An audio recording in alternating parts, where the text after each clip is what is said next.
Biology class, Fatima Convent High School.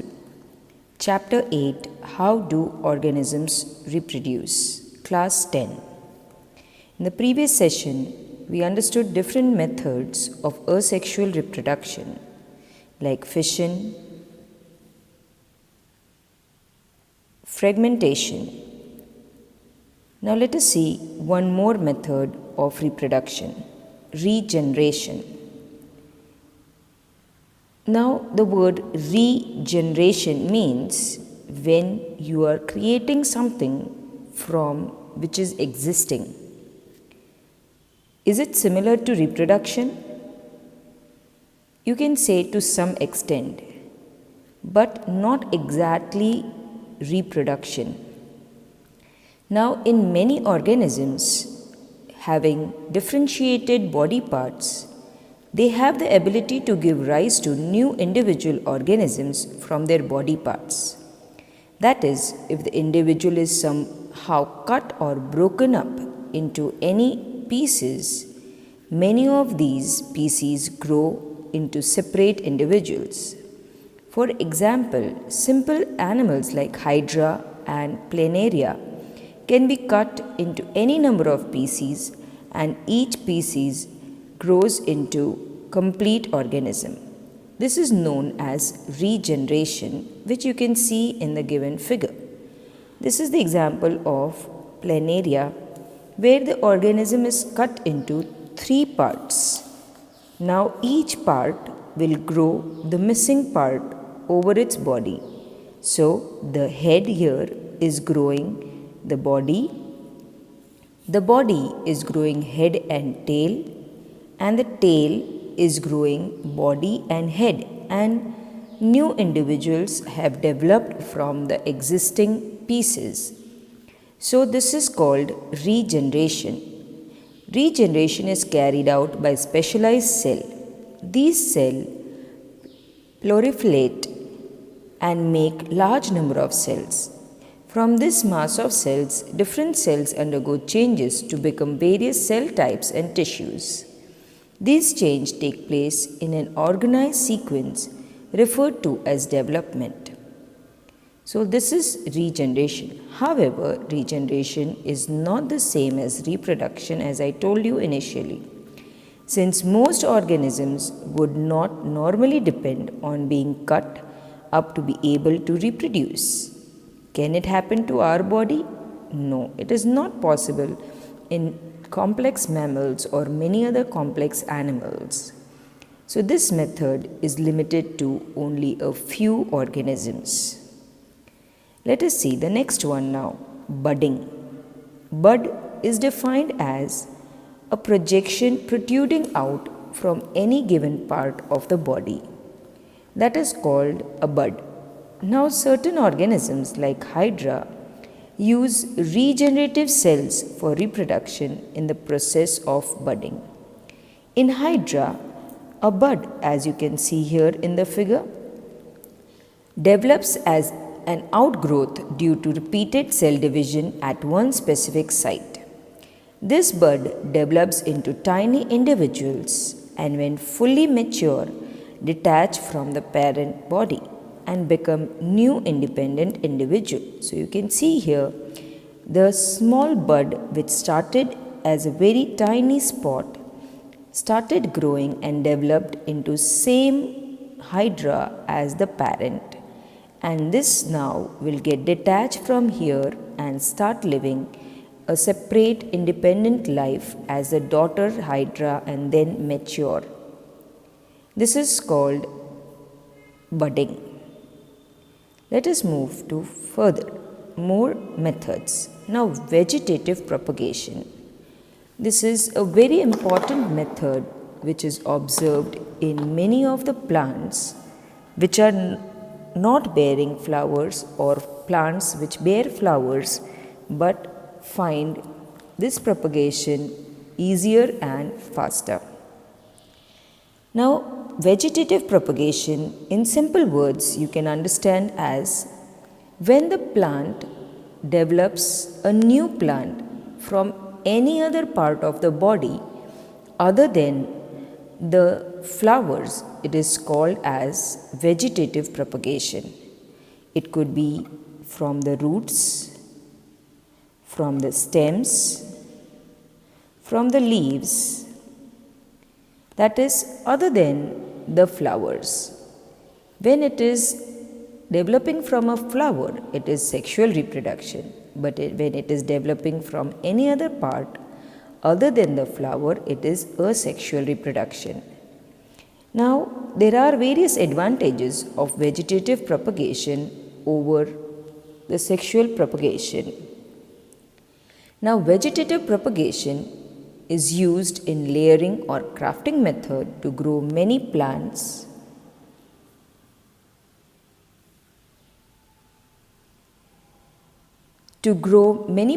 like sugarcane, rose or grapes for agriculture. Plants raised by vegetative propagation can bear flowers and fruits earlier than those produced from seeds, so it is preferred over sexual reproduction in spite of having flowers. The plants that have lost the capacity to produce seeds can also be produced by vegetative propagation, like banana, orange, rose, jasmine. And all plants produced by vegetative propagation are genetically similar to the parent plants. So, you can see that for most of the non-flowering plants,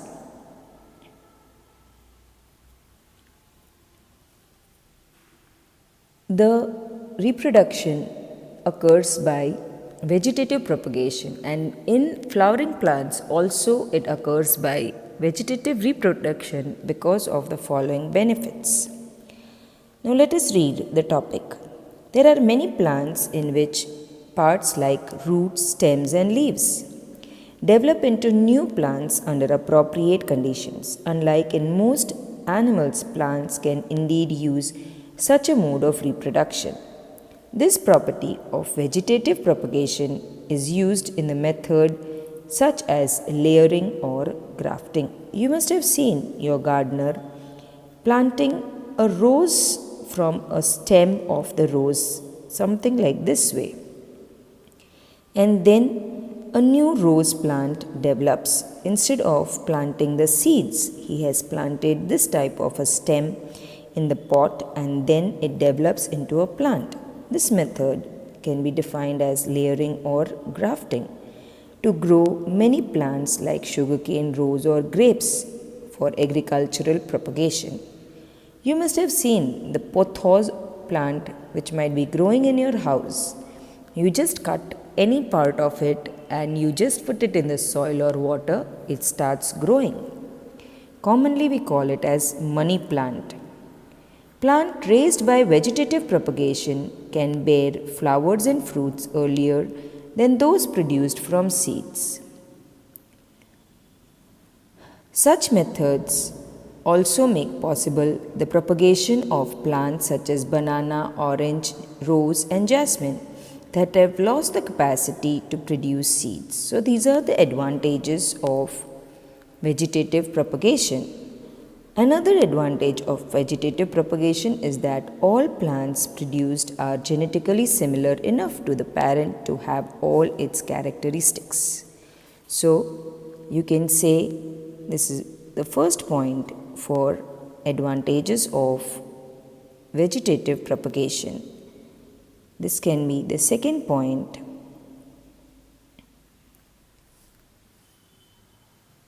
This is the third point. So, you can understand what is vegetative propagation. Now, let us take an activity. Now, take a potato and observe its surface. Can notches be seen? If you take a potato and if you have seen the potato, then you might see very light spots over it, either small or big. And then, when it is moist condition or monsoon especially, you might see some parts projecting over it like this way. Now if you will keep it for a longer time, this will grow into a stem or a shoot, and that will develop into a new potato plant. So, what are these called and what are these notches? Now, cut the potato into small pieces such that some pieces contain the notch or bud and some do not. Spread some cotton on a tray and wet it. Place the potato piece on this cotton. Note where the piece with the buds are placed. Now observe the change taking place in this potato piece over the next few days. Make sure that the cotton is kept moist. Which are the potato pieces that give rise to fresh green shoots and roots? So, what will you observe? This is a potato tuber and it is a stem storing food in the plant. Now, this potato plant will start developing from this buds, and this mode is called as vegetative propagation. This type of vegetative propagation is seen in many other plants like ginger, amorphous, etc. And they easily reproduce using this technique. Let us see one more example. Now this is a leaf of bryophyllum, which you must have commonly seen in your gardens. Now this bryophyllum leaf has notches on its edges, and these notches have spores or a point where they can grow into a new plant, and this develops a new plant on the leaves itself. Now these tiny plants will fall off from the leaves after maturation, and they will start germinating in the soil furthermore to develop into a whole plant. So here the leaf is propagating. So similar buds produced in the notches along the leaves margin of bryophyllum falls in the soil and develop into a new plant. That is an example of vegetative propagation from the leaves. Now, as I gave you the example before of money plant or pothos, you can cut any piece. They can contain at least one leaf. Cut out some other portion between two leaves. Dip one end of this piece in water and observe for next few days. You will observe that the whole plant will start developing from that particular piece. If you see, your money plant has these kind of leaves with few green and yellow spots on it. Now if you will cut this, then you will see when it is put into the water or into the soil, these types of roots start developing, and then it grows further into a new plant. So this is how the pothos or the money plant reproduces. Now what is tissue culture? In tissue culture, new plants are grown by removing the tissue or separating cells from the growing tip of plant. The cells are then placed in an artificial medium where they divide rapidly to form a small group of cells or callus. The callus is transferred to another medium containing hormones for growth and differentiation. The plantlets are then placed in the soil so that they can grow into mature plants. Under tissue culture, many plants can be grown from one parent in this disease-free condition. This technique is commonly used in ornamental plants like orchids and many more. So, these were the few methods of vegetative propagation through the stems and the leaves and the roots. You must have seen even the bulbous part of any lily plant or lily family plant growing from the bulb. So these are various ways of vegetative propagation. Now let us see the last method, that is spore formation. We already understood the rhizopus fungi in the previous session. Now, the sporangium, which grows over the tip of the hyphae, contains spores, and these spores can germinate in favorable conditions into new plants. Now, even in many simple multicellular organisms, specific reproductive parts can be identified. The thread-like structure that develops on the bread, as in activity 8.2 above, are the hyphae of the bread mold rhizopus. They are not reproductive parts. On the other hand, the tiny blob on a stick structures are involved in reproduction. These blobs are sporangia, which contain cells or spores and can eventually develop into new rhizopus individual.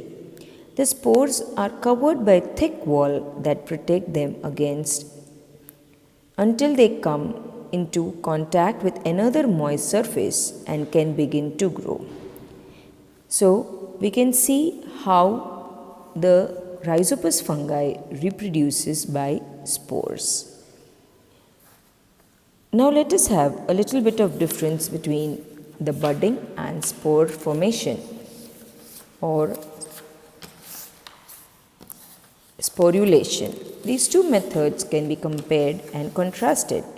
Now in budding, in this method, if you see,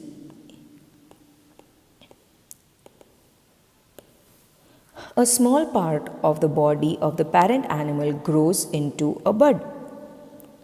And in spores or sporulation, you have the sporangium instead of the bud. And the bud grows and differentiates into a new plant.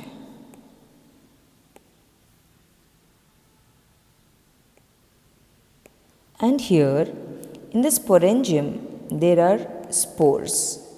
So those spores are capable of producing new plants. And the forming bud is not the reproductive unit, and the spores, which are microscopic, are reproductive units which are covered with a protective coat which can germinate. So bud is not a reproductive unit, but the cells from which it grew are the reproductive unit. And here, the spores are reproductive units.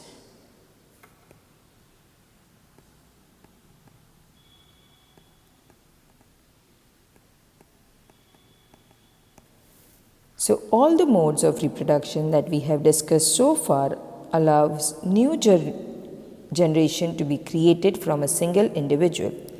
This is asexual reproduction. So, we clearly understood all the 6 methods of of the asexual reproduction, that is fission, 2 types of fission, binary and multiple fission, budding in yeast, fragmentation, regeneration.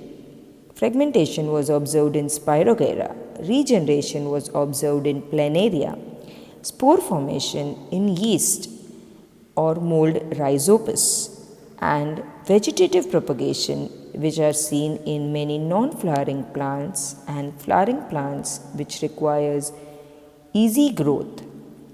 So, these were the examples of asexual reproduction. We will start with sexual reproduction in the next session. Thank you.